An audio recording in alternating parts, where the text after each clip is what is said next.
There once was a young man named Theo who lived in a village at the edge of an ancient forest.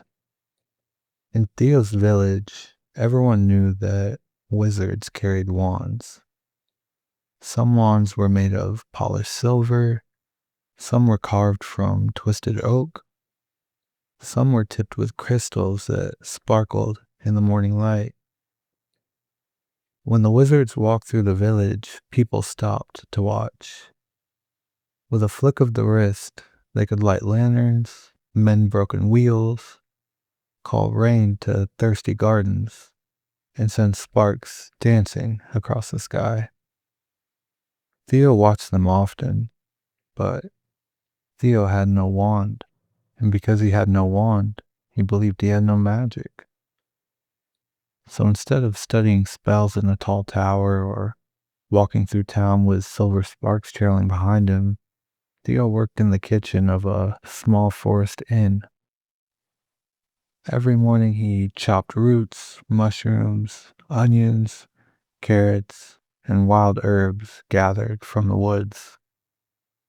His job was to prepare the inn's slow-simmered forest stew. It was not a glamorous job, at least Theo did not think so. He stood over the fire with steam on his face and a wooden spoon in his hand, stirring the same heavy pot day after day. Through the kitchen window, he could see wizards passing by in the street. They looked so certain, so important, so magical. Theo looked down at the wooden spoon in his hand and sighed. A spoon was not a wand. A kitchen was not a tower.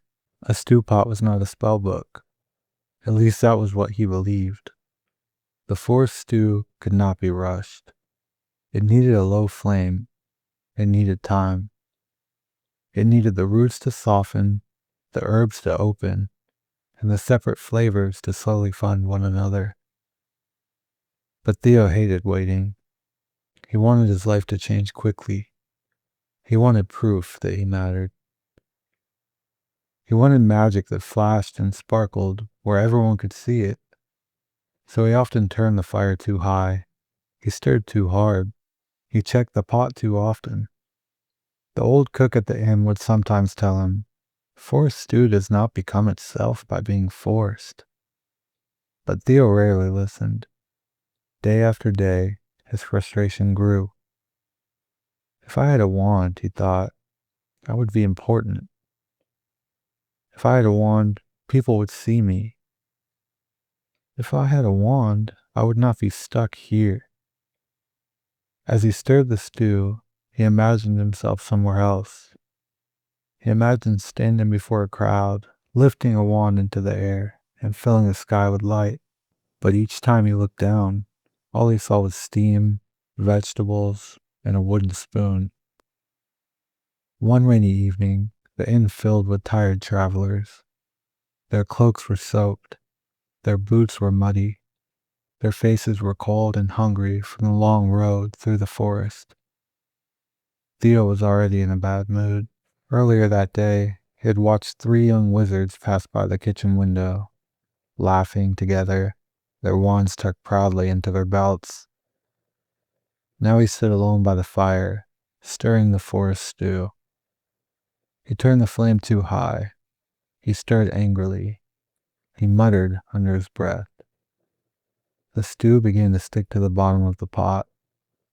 Then it began to burn.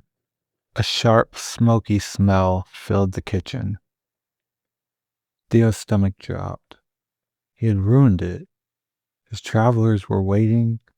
The old cook was busy.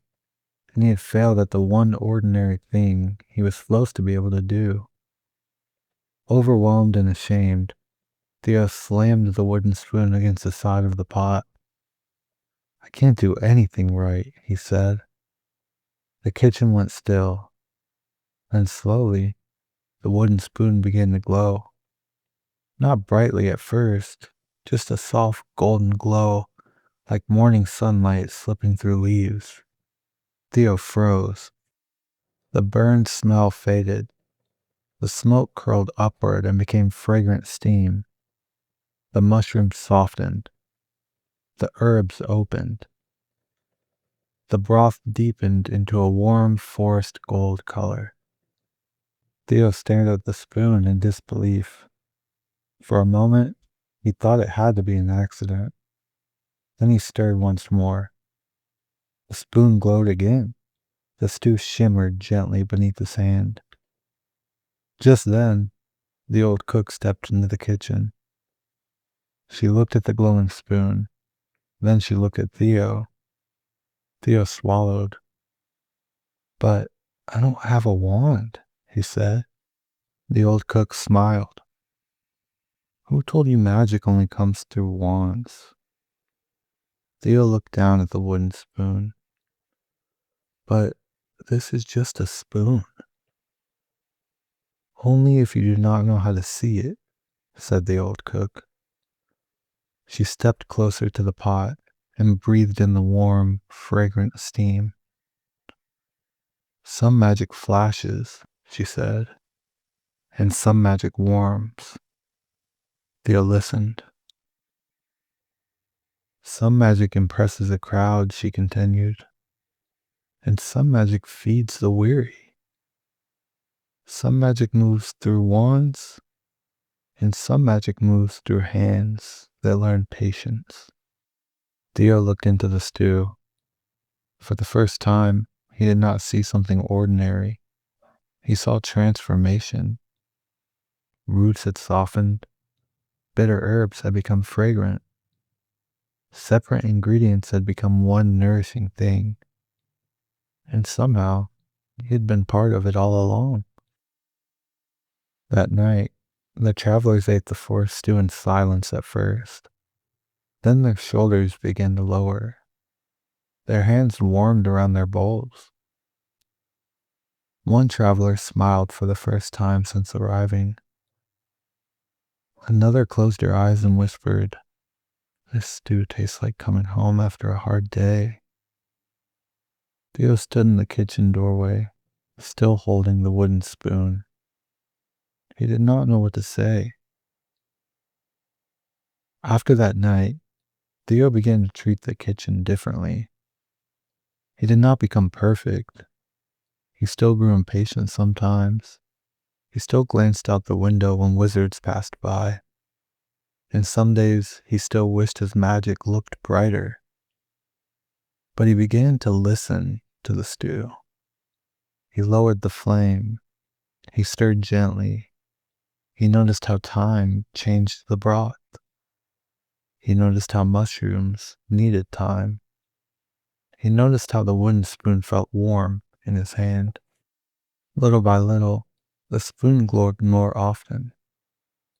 Not when he forced it, not when he demanded proof, but when he was present, when he cared, when he stopped trying to be somewhere else long enough to bring magic into where he already was. Soon, more travelers began to visit the forest inn. Some came in angry and left softer. Some came in tired and left with light in their eyes. Some said the stew made them remember places they had forgotten. Others said they did not know why, but after eating it, they felt ready to keep going. Theo still did not carry a wand, but when he stirred the forest stew, the kitchen filled with a gentle golden glow. People began to call him a wizard. At first, he laughed. Then slowly, he believed them. One quiet evening, after the inn had emptied and the fire had burned low, Theo sat beside the hearth with the wooden spoon resting across his lap. Outside, wand-carrying wizards still passed through the village. Their sparks still lit the night, but Theo no longer felt less than them. He understood now that magic did not always look the way he expected it to. Sometimes magic looked like a wand. Sometimes it looked like a wooden spoon. Sometimes it looked like staying with something long enough for it to become what it was meant to be. And from that day on, Theo still stood in that same little kitchen, stirring that same old pot with the same wooden spoon. But it no longer felt like the place where his magic had been trapped. It felt like the place where his magic had been patiently waiting. He had spent so long searching for the wand he was missing that he nearly overlooked the magic already resting in his hand.